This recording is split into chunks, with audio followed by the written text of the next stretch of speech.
Hello, I'm Robert for Doomsday Debunk, where we fact check the stories that scare you, find out the truth, and just tell them the way they are. So I'm looking at this thing that's freaking out quite a few people on YouTube.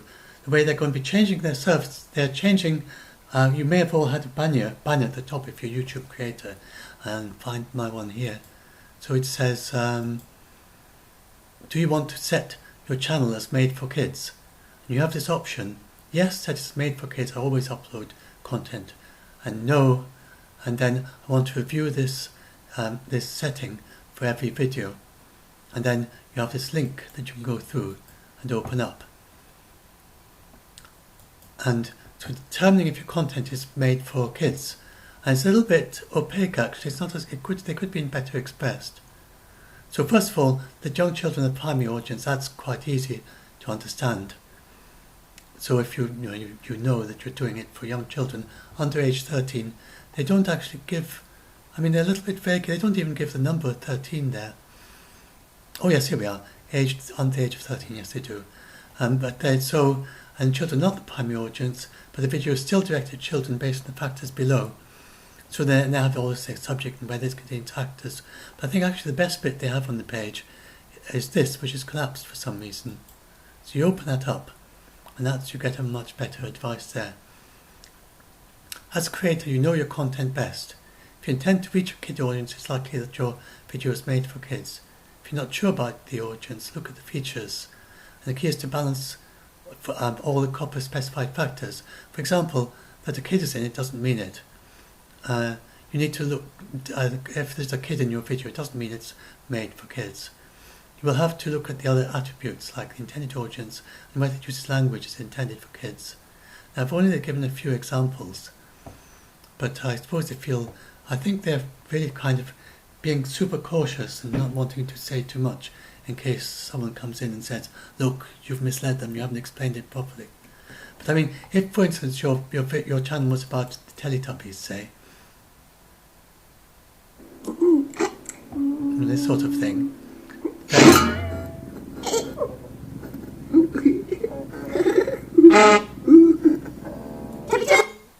then obviously that's made for children, and even if you're talking about it, but if you talk about it in very simple voices that children in simple ways that are appropriate to the video that you're showing, then it would be pretty obvious you're actually talking about Teletubbies to the sort of people who watch Teletubbies. And even if you do it for an adult audience, but you talk about it in a Teletubbies kind of a way, then you're obviously making your videos inclusive for young children. But if you're talking about it and you're sort of saying, if you're talking about it and you sort of say academically analysing it, or talking about it to adults and who happen to enjoy, or all the children who enjoy Teletubbies, and it's obviously you're talking in a way that is not meant to be make what you're saying attractive, so at least young children would watch what you're saying for hours on end because you're speaking in a way that's appropriate to them. Then that would be obvious that it's not made for kids. That's all they're saying. And there's no way people worry about this idea of a $42,000 fine. So if you go and look at the list of, here we have I've got the thing up there, 42,000. Yeah, what's about the YouTubers, and so you get these really sensationalist things about them. If you go and look at it, then this is the screenshot of it, and those are penalties for violating it. And you go and look at the cases they've taken out, and I think you'll have a better understanding of what this is all about. So there have only been 33 cases so far under this rule. The most recent is Google, and they paid 170 million civil penalty. Remember, it's only 42,000 per video, and make that about 4,000 videos that was equivalent to. YouTube didn't go around giving $42,000 fines to 4,000 different people who'd upload videos on YouTube. The FTC did a fine on Google, and then Google then responds to that by trying to do something about these 4,000 videos, or it might have been more because that was the maximum fine. It could be they found more than, maybe they found 10,000, who knows. I haven't looked at the details of the case and how they got that figure. So that's how it's going to work. There's no way that the FTC is going to fine you. Look, I mean, have a look down here. Musical Inc, Prime Size Inc, Limited, and that would bound be as a company, Yelp Inc, Tinyco Inc, and generally quite big companies too. Different companies, you see. So it's just 33 different companies, Inc, Limited. You see at a glance that most of them are companies anyway, and then just by the name, it's pretty clear that others are. So they're not going to be coming after you as an individual. But so the only but YouTubers just give these very vague. So what happens if I mark my audience? If you don't set your content appropriately, this may result in compliance issues for you under COPPA and other laws. And if we find that you're abusing our systems and intentionally marking your videos incorrectly, this may result in consequences for your channel or videos. And they just don't explain. It seems like a kind of veiled threat, doesn't it?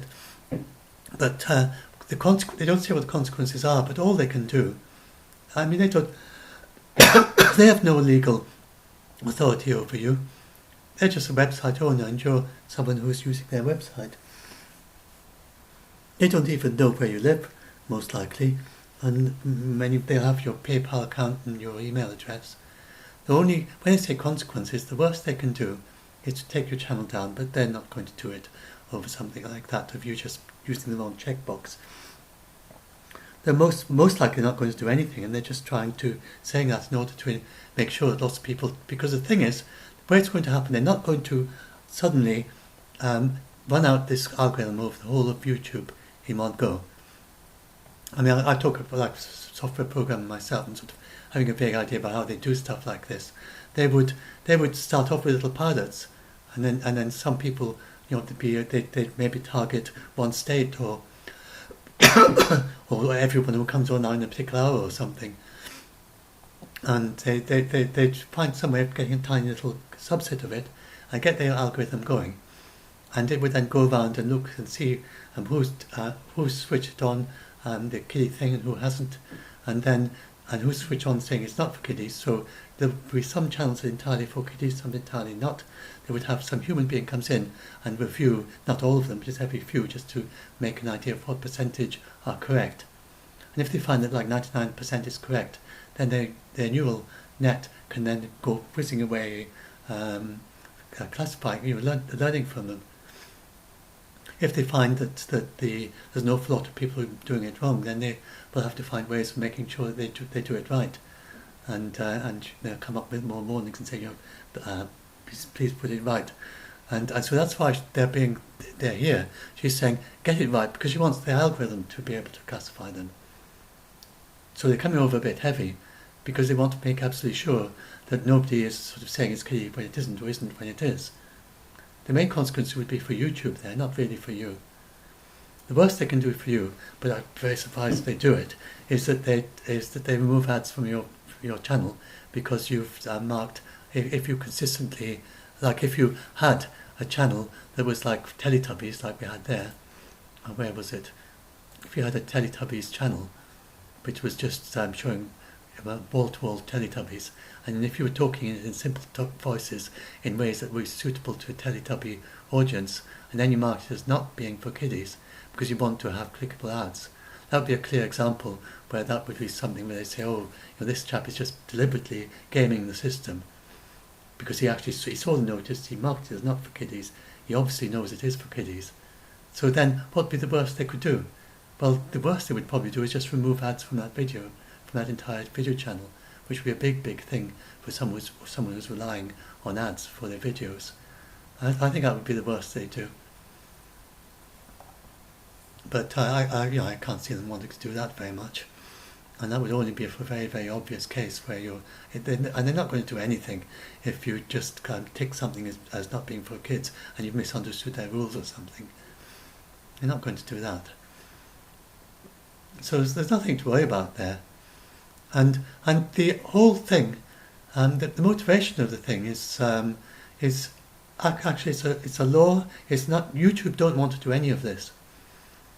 They'd much rather do nothing, but they don't want to get another $140 million fine from for continuing to have these videos. So the problem was, and I don't think I can bring one up, but the problem was that there were channels like this, which were obviously for kids, on adult YouTube, and then there were ads coming up that were also obviously for kids. They were saying, you can go and buy a little toy train. And then these ads had clickable links, so a young child could go and click on that link and go on the website where they can buy a train, and they could buy it on the spot. And if they sort of logged in with their parents' account or their then they could just click, and they've already bought something that maybe their family can't afford. It's not really them buying the toys so much as them paying money for the toys which their family can't afford, and that is illegal to offer ads like that on a website in the US. And they found that these ads were running on children's videos on YouTube, and so that's why COPPA took out this case against YouTube and saying you mustn't show these ads, which are clearly ads. So clearly the advertisers designed these ads for young children that were under 12 but under 13, and these were running on videos that were for young children. And COPPA just said you mustn't do this. So YouTube is now tackling it both ways, both with the advertisers, so they don't do these ads targeted at young children, and also at the videos, making sure that, because the other requirements, if the audience of the videos is for young children, then they have to disable the comments. So you don't get the young children who watch Telletubbies going and saying things, and then you get possibly paedophiles coming in and commenting and trying to interact with them and talk to them. So you have the comments disabled as well at the same time. So this is all to protect the children.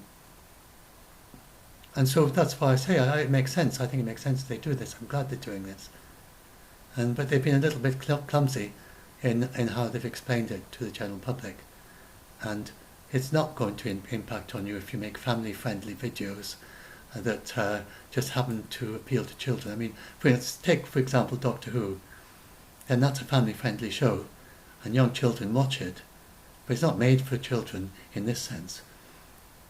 And if you were sort of talking about Doctor Who and the latest episode, and maybe the children have enjoyed watching it, that's not going to be a made for children video.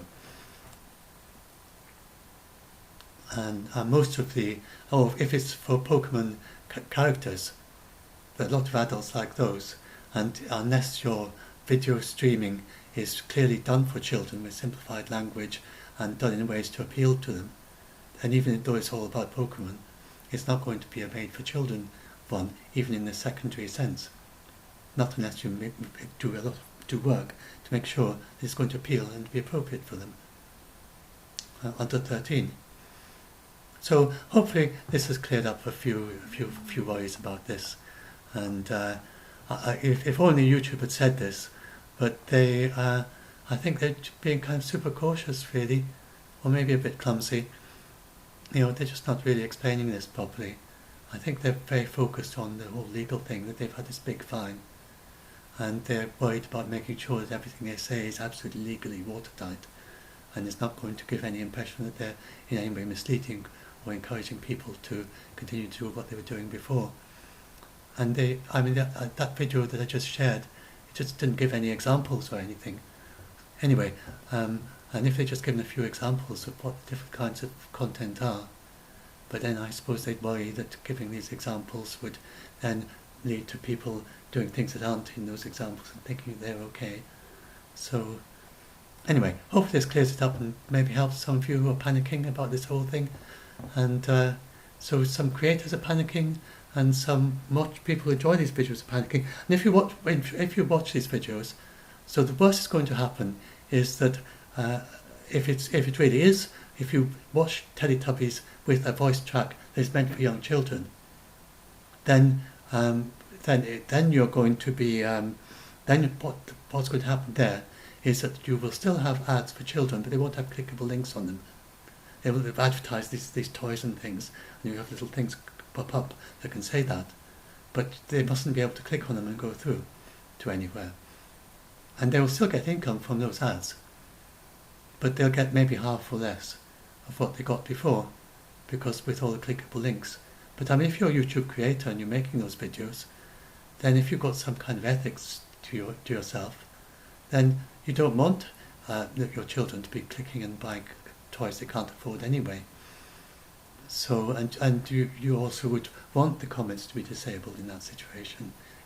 Automatically, you shouldn't be worried about that if it really is that and if you're getting lots of little kids commenting on your video, then you want the comments to be disabled as well if it's on adult YouTube. So it's not really going against what the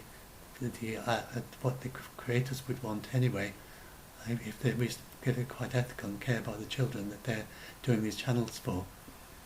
And then if there's the whole worry about, oh, but what if they do it by mistake? If they mistakenly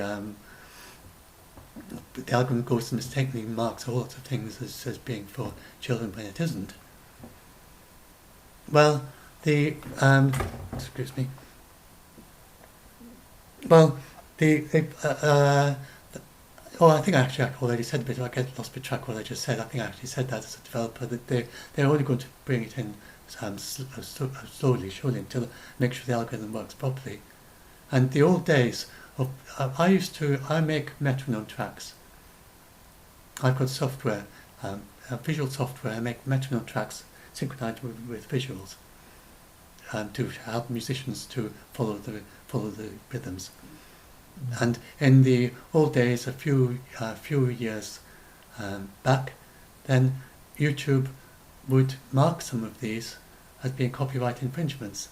I suddenly get ads. I don't have any ads on my channel. It's for people to buy my software and to advertise my software. Oh, the only ads I have are for my own software. But YouTube used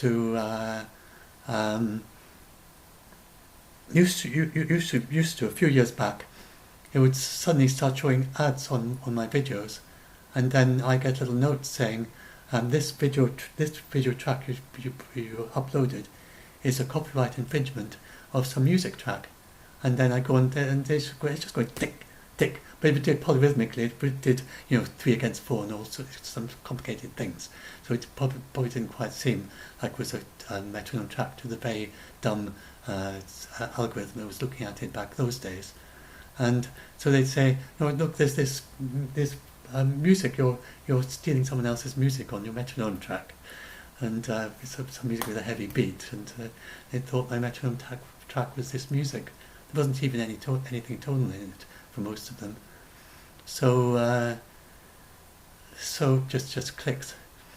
So it's got a lot, and then things like classifying birdsong and so on. I think it's got a lot better since then. The technology, the understanding, the neural nets they have are far more sophisticated. They still make the occasional very absurd mistakes because they're not doing it like humans do, but it's much more rare now. So from time to time, then some of these video tracks may well end up being misclassified. All that's going to happen as a viewer is that you go to the channel and one of the tracks starts having non-clickable links in the ads, one of the videos that you've enjoyed, and maybe you can't comment on it, and for a week or a month until they sort it out. For the creators, then it would be that they have a drop of income, maybe for a week or a month, on that particular video. And if the algorithm would probably learn that it's especially, you can say, I have no, as you see my option, I'm going to say, I think, I've already done it. I've lost it. I'll have to find it again, but no. So, but I'm going to be saying that none of mine are videos. None of my channels. Oh yes, there we are. So no, set this channel as not made for kids. I never upload content that's made for kids.